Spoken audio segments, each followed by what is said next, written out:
here's the trail. I've already done a half a mile of this, and probably another quarter mile to go to get to the top, but it's like really steep and close to the edge, so I'm going to call it and turn around. But you can see the cliff top over there. You can see the Rio Grande down below. All of these surrounding mountains. Pretty beautiful. Totally worth it. Bring plenty of water. I was all the way up there to the left over there, and except for a couple of switchbacks, this pretty much is straight up. Don't know if you can see it in the video, but it's not easy. Oh, but let's turn around and look down where I came from and still have to get back to. See the water down there? I started just over to the right of that at the bottom of this rock face. Pretty cool. And again, not too easy. Pretty sure that's where I'm camped, way over there where those buildings are. But I've kind of lost track. I think that's right. Okay guys, I'm still not down to the bottom, but I wanted to show you this. I hiked up here, which is pretty much a steady, well, it's definitely a steady incline the whole way. Some of it's steeper than others, all pretty steep. But see this escarpment here? All the way out to the end out there, and then the trail goes around it up the backside, and there's another escarpment like that, half again as high, that I hiked all the way up to the top of before I decided enough was enough and I better come down before I hurt myself. So we're still on our way down, almost there. After my hike, I decided to move my campsite because I was in that no generator zone, and I had friends coming in, and I was able to find this new site that actually backed up to my friend's site. So we had this huge backyard between the two of us. It was absolutely awesome. Let's see what else we can get into on the next day. All right, so here we are in Big Bend State Park. This is United States. That's the Rio Grande, and that's Mexico. Go figure. I could just walk across the river, and obviously they have done that because they've got little displays set up along the trail where you can buy their trinkets and leave your money in the container. One of them's a coffee creamer container, you know, whatever. Still pretty overcast today, but looks like we got a little blue sky coming in, so it might brighten up yet. We'll see what happens. I'll get back with you. All right, well, we're almost up to the top. Got a pretty good view of the river right there, and my RV right there. So pretty cool. Love the mountaintops, the cliff tops, whatever these are called. Buttes, mesas. I don't know, I'm making stuff up. But definitely beautiful. So with a bit more effort, finally achieved the top of this hill, small mountain, whatever you want to call it. Doing a 360 view around here. You can see the Rio Grande down at the bottom.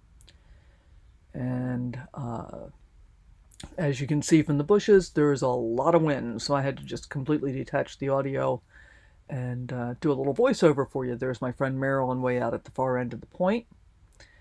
And what we're about to take a look at here is one of those little shops that the Mexicans set up. So here's a walking stick. The asking price is $10, and a bunch of other little trinket kind of things, and then like some cup holder, koozie kind of things. Generally $6 and $10 seem to be the pricing, with a note that says, if you get something from this shop, please pay here because not every shop belongs to the same family. And it's just an open cup to put some money into. I guess it works. There certainly are, as I said, at least half a dozen shops I saw along the way. So we're going to be heading back down and going for breakfast coming up here at their RV. Well, here we are, wending our way out of Big Bend National Park. It is really beautiful. Really love the hillsides here, the variations in terrain. This has been a bunch of fun. We're going to do a drive along the river today, which is one of the Scenic Byways. So looking forward to that. And end up in Presidio this evening. Well, I really hope this shows up in the video. Off to the left side of the road, the mountains are being topped by the clouds. And it is just gorgeous. A little chilly today at about 64 degrees, but really pretty. Woke up this morning, it was super overcast. I had been planning to do a hike out to the Rio Grande overlook near the campground, and I invited a friend to come along with me. If she hadn't shown up, I may not have gone, but she showed up and we went. It was a great hike. But this view, I'm telling you, that looks like a painting to me. And if I can find a place to pull over, I want to stop and get a good still picture of it. The views just keep getting better. I thought I was going to get out of Big Bend pretty quickly, but I've stopped to take a whole bunch of still photos. And yeah, just the whole drive. Absolutely beautiful. Hope you're enjoying it as much as I am. So many different variations in the mountainscapes. Really cool. So I have followed a whole bunch of people on YouTube that sold all their possessions, decided to go full-time RVing because life is so short, and they thought this was going to be a good thing to do. And some people didn't sell all their possessions. Some people found themselves in uncomfortable circumstances where living in a vehicle, whether it was a car or a van or in most cases an older RV, seemed to be the most affordable way for them to live, and so they hit the road. What they all seem to have in common is how much freedom and enjoyment they have found as a result of doing that. So for me, on this trip, I've been gone a little over 2 weeks now, and my intention is to stay out for about a month and find out if I can live on and work from the road effectively and have that same freedom and enjoyment. Now, on the one hand, I spent a week of this 2 weeks really on vacation in Fredericksburg, Texas. I'll link those videos someplace here to share with you. And the other week has been pretty much just traveling from California to get to Fredericksburg, and then having left Fredericksburg 3 days ago, I've just been looking, doing some things that I wanted to see. So, yeah, I haven't really gotten to the living on the road part yet. Actually, my plan this evening is that I'm going to have a full hookup campsite, so I'll have electricity with Wi-Fi and a decent cell signal, so I can get some of my videos uploaded from my phone to my computer so I can start doing some editing. And then the other things I want to do while I've got a signal available is try to find some BLM land with a decent signal, hopefully, where I can really go park for a couple of days and see what it's like to sit still rather than continuously sightseeing. Because that's the real answer to, can I live and work on the road? Am I going to be able to do that, or am I going to feel like I really need to be moving all the time? Now, the good news for me is I don't have to sell my house to be able to do this, or even to stay out for fairly extended periods. A month will be the longest I've ever been out. Prior to this trip, the longest has ever been 2 weeks. And interestingly, I've always been pretty anxious to get back home again at the end of those 2 weeks. But again, I was looking at that as simply vacation. Whereas what I'm doing now is gathering life experiences, having the opportunity to be able to work, and see how well that works out while I'm traveling, and do I like it enough to do it for extended periods of time. If it turns out as well as I'm hoping, and as it has so far, then what that means is I am most likely going to turn my house into an Airbnb. I did some investigating into that before I left, and I think it can be pretty lucrative. It also allows me to keep my house and schedule times when I would want to be there so that I can go back if I need to go back and do doctor's appointments or whatever, that kind of stuff. I can do that. Wow, these views are just amazing, which is part of the reason I'm just kind of talking, because I want to keep sharing the views with you. And in fact, if I only schedule up to a third of the year, the amount of money that I'll clear is pretty substantial.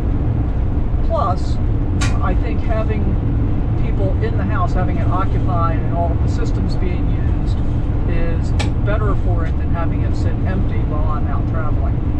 So a whole bunch of reasons around that, and I think it makes sense. We'll find out.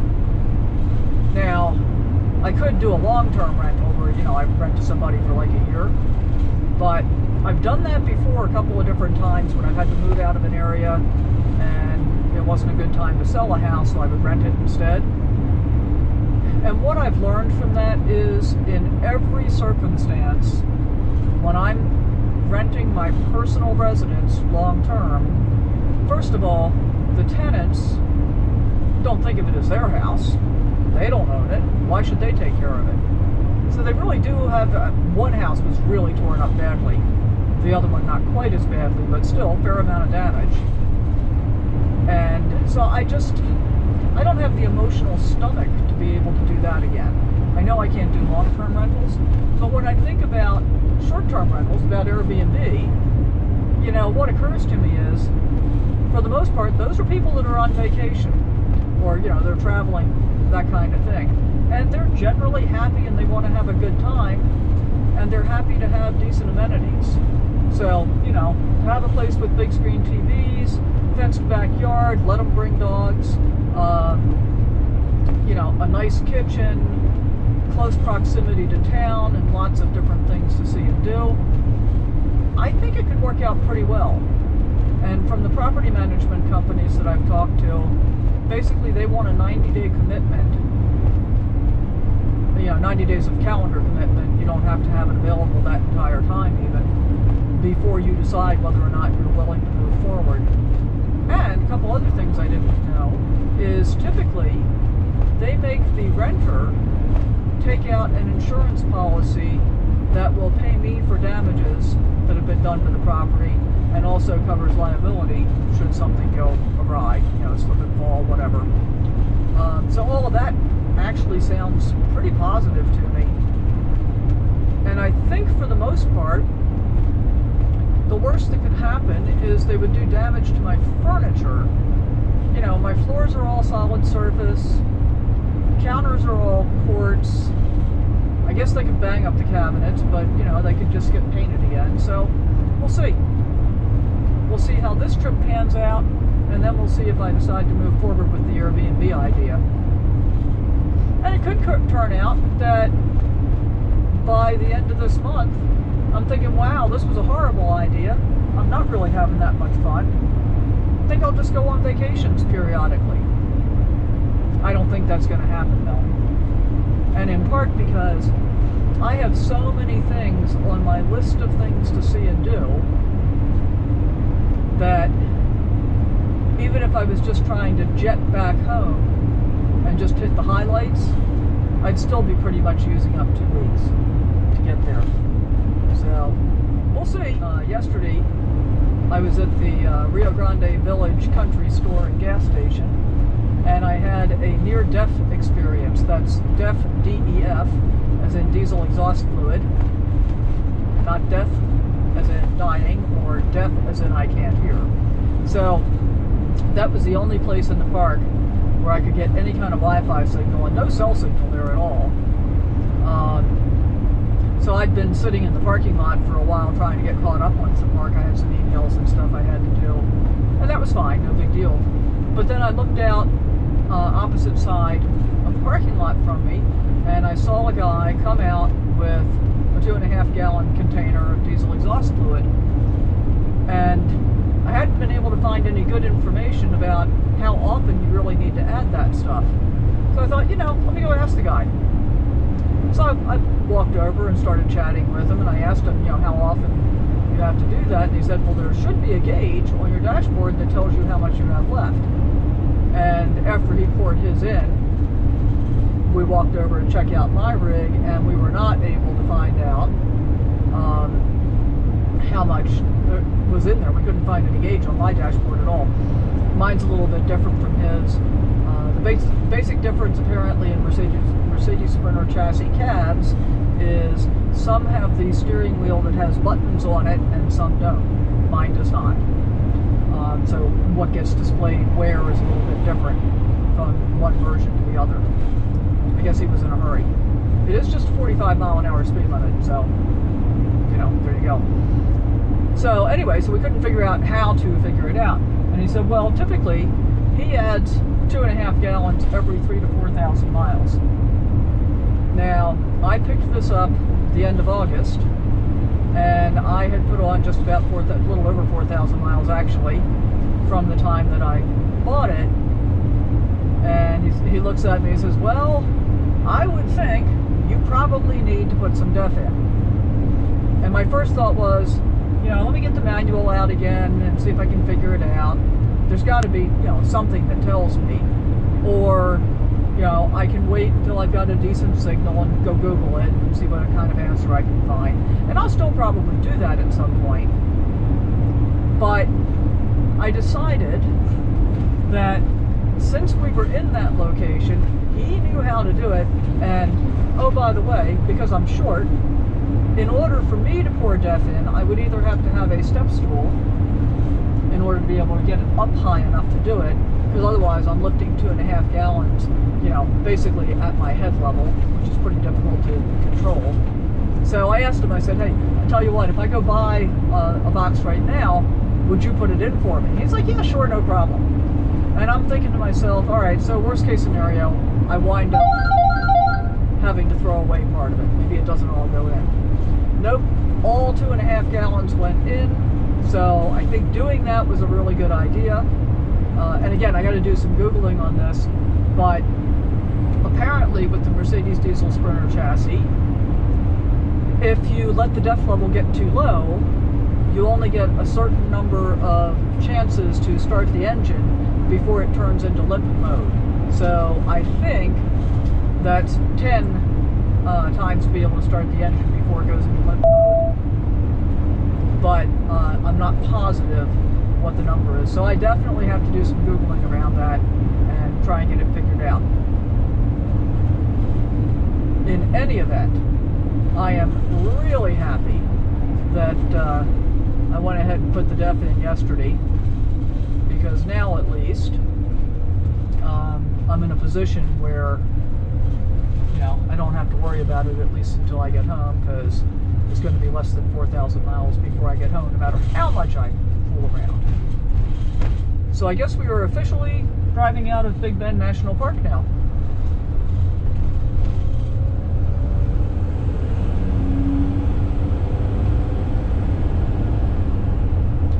So that's what's been going on. This video is getting really long, but I'm going to leave it on for just another minute or two, because look at those gorgeous colors in those Badlands.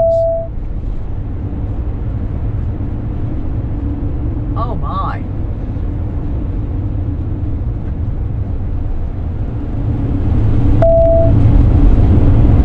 So we're coming up on the town of Butte, spelled study, S-T-U-D-Y. But I did see someplace that it was called Studi. And it looks like we're going to come up out of these Badlands pretty quickly, but we'll see.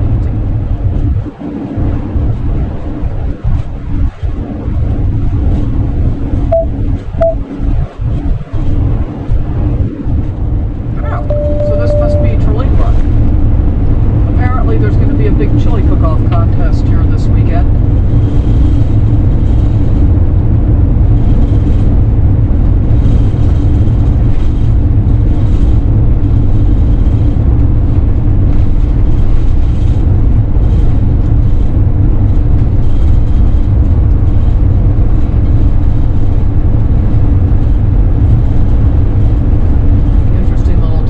That's the Butte right ahead of us, maybe. Not real sure. Such cool terrain.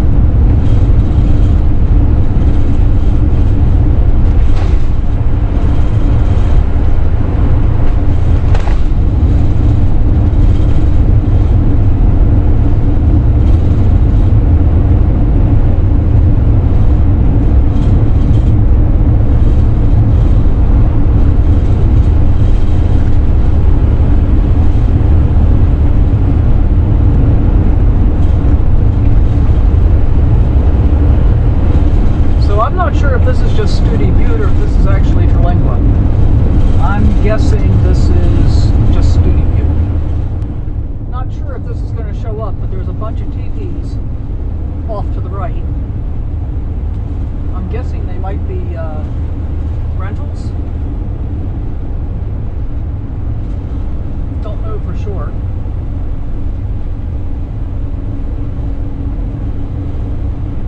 I did confirm that the previous town was Studi Butte. I'm not quite sure if I'm in Terlingua yet or not. I think I might just be on the outskirts. Keep right to Ghost Town Road.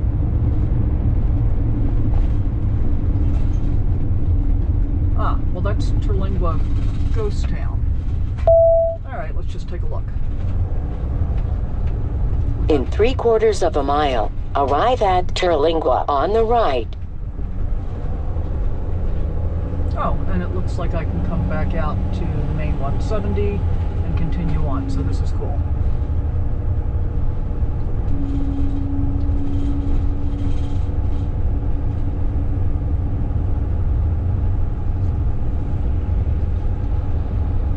Some cool old cars up in there.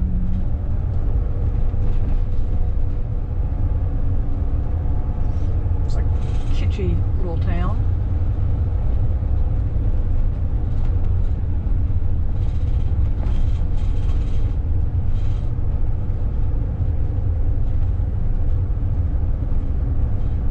They apparently seem to think they have a lot of artists here.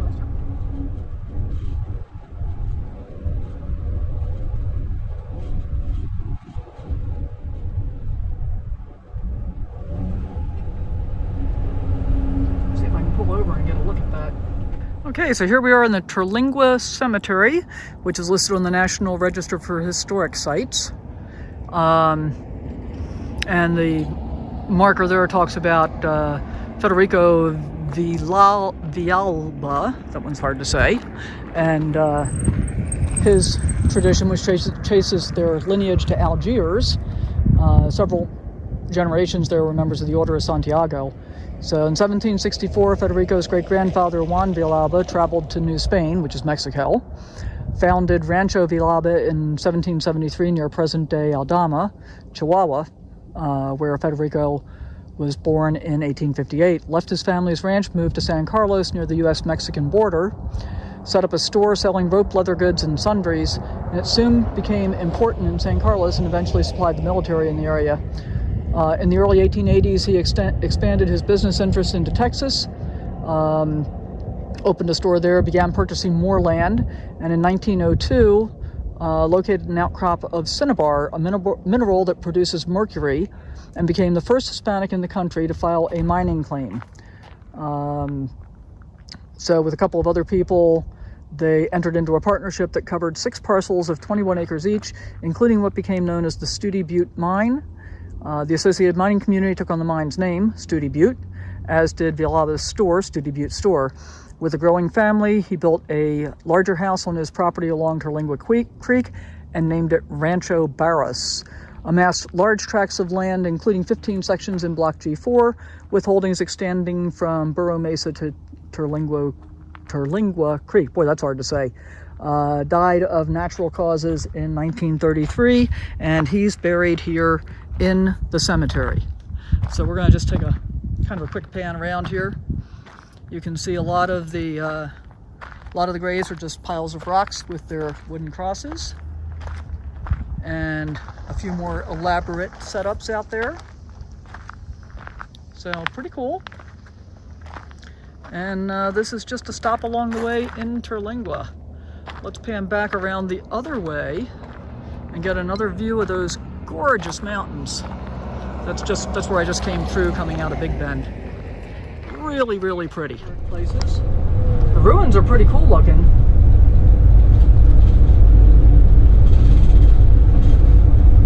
And some of those are guest houses. Interesting.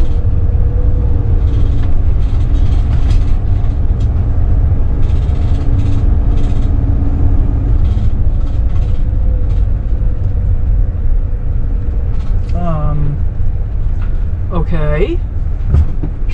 Did I just run out of road? Kinda looks that way.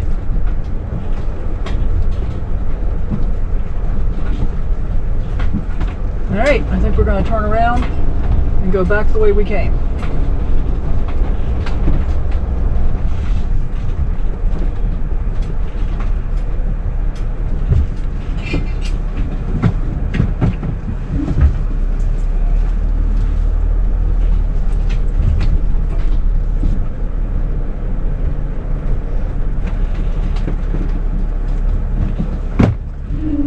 Just take a look at it from the other direction.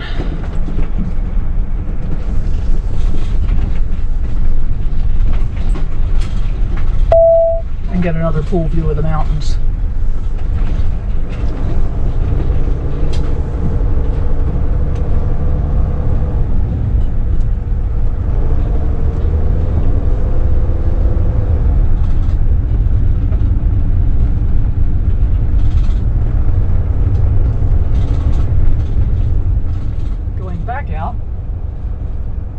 Because it didn't look like there was actually any road there, even though it looked like there should have been.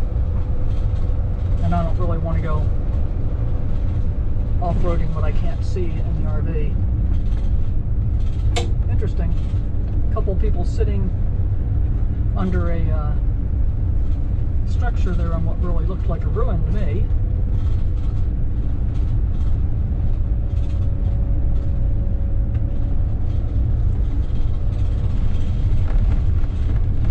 Probably could have gone down that road.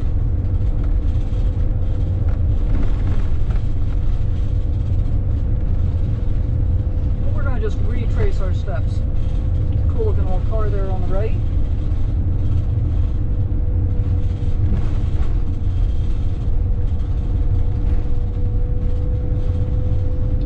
More of the galleries.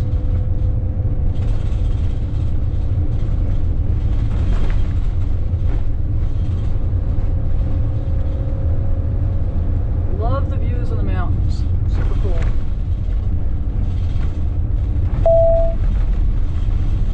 Make a sharp right turn on FM 170. GoPro, stop recording.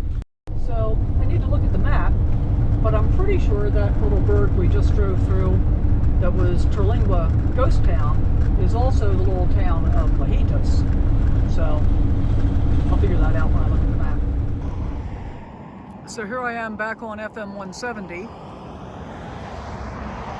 and these are the remains, the tailings from the Chisos mining district. They were mining Quicksilver, aka mercury, which is held within Cinnabar.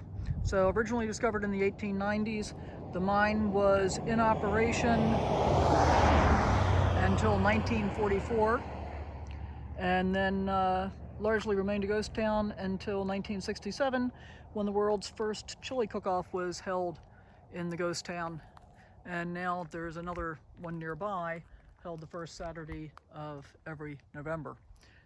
So, taking a quick look across the road, got some more of those gorgeous mountain views. Really liking this area. I'm having trouble making much progress because I keep stopping. So Let's see if we can get moving and stay moving for a few minutes now. The rock formations ahead remind me a lot of Red Rock Canyon outside of Mojave in California. But we're about to get a glimpse of the Rio Grande River here, I think. Well, the GPS says we are, but we can't see it past the hills yet. Maybe coming up right around here.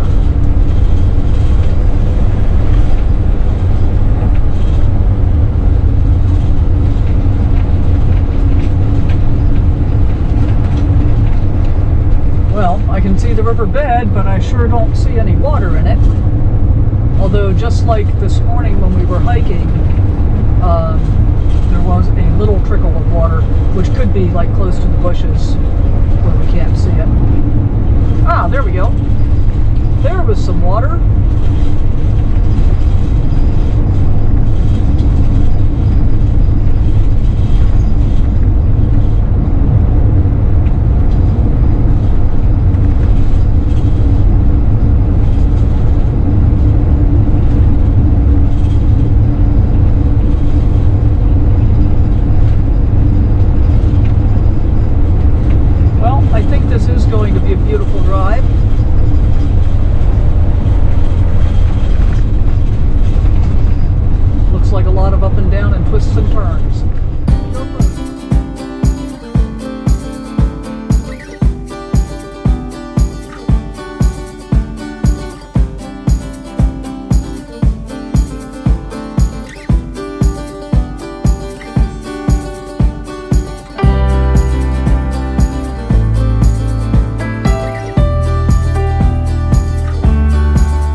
about 15 miles or so outside of Presidio, south of Presidio at this point.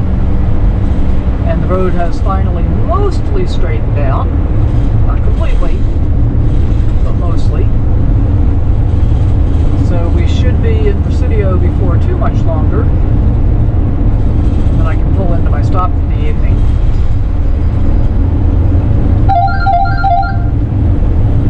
Every time you hear that noise, my GPS thinks that I've crossed the line either to the left or the right. In that case, I actually had.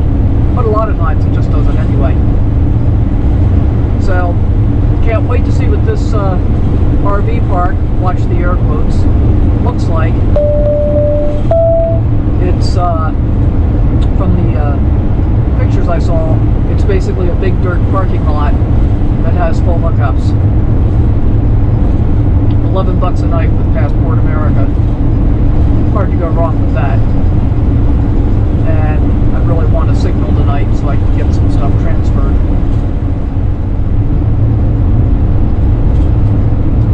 We might get another glimpse of the river to the left as we go around this curve.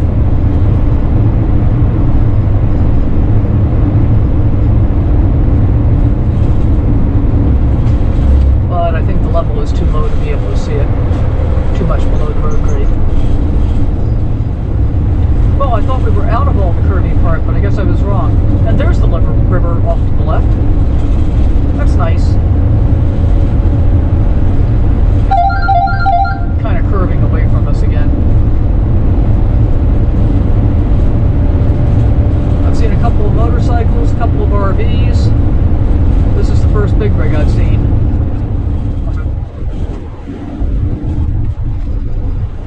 This Scenic Drive is only 49 miles altogether, so I got roughly 15 left to go. That means I've only done about 34 or 35 at this point. It's been a pretty slow drive. The speed limit's been 50 the whole way, but they have all of these curves that are pretty close together, and a lot of them are marked at like 20 miles an hour. So it isn't really worth the effort to get up a bunch of speed just to jam on the brakes and go around the curve again. I've hit 50 a few times.